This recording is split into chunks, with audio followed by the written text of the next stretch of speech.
Respiratory system. Respiration is the process of releasing energy from food, and it occurs in all living cells throughout the body. For respiration to occur, the cells must have constant source oxygen brought to them from the lungs in the bloodstream. Events involved in the process of respiration include ventilation, movement of air into and out of the lungs; breathing, exchange of gases in the lungs between air and blood; exchange of gas between the blood and cells; transport of gases in the bloodstream; energy release in the cell, process called cellular respiration or tissue respiration. Respiratory anatomy.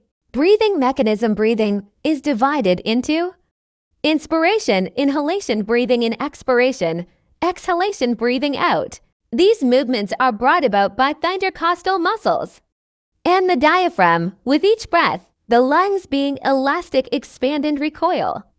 The muscles responsible for the action of breathing are the two sets of intercostal muscles between the ribs. One set which pulls the rib cage up, and the other which pulls the rib cage down. During inspiration, the following events occur: nose, two nasal cavities opening to the outside at the nostrils. The nasal cavity consists of a series of small passages lined with ciliated mucous membrane. The functions are to moisten the air, warm the air, filter the air, a sensory organ; smell, act as a resonating chamber for the voice. Nasopharynx, the uppermost part of the cavity behind the nose.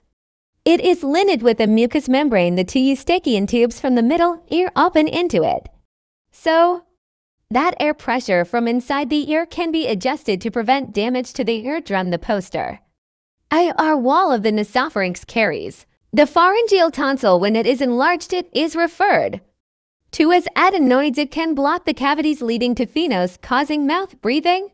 Trachea. This extends into the thorax from the larynx.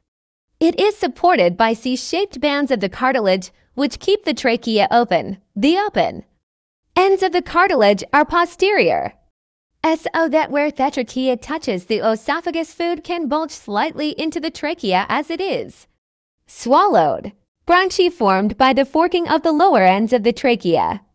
They carry air into the lungs. The walls are lined by ciliated epithelium. Lungs. These lie in each side of the thoracic cavity, extending from the clavicle to the diaphragm. The lungs are roughly conical in shape and both irrelevant.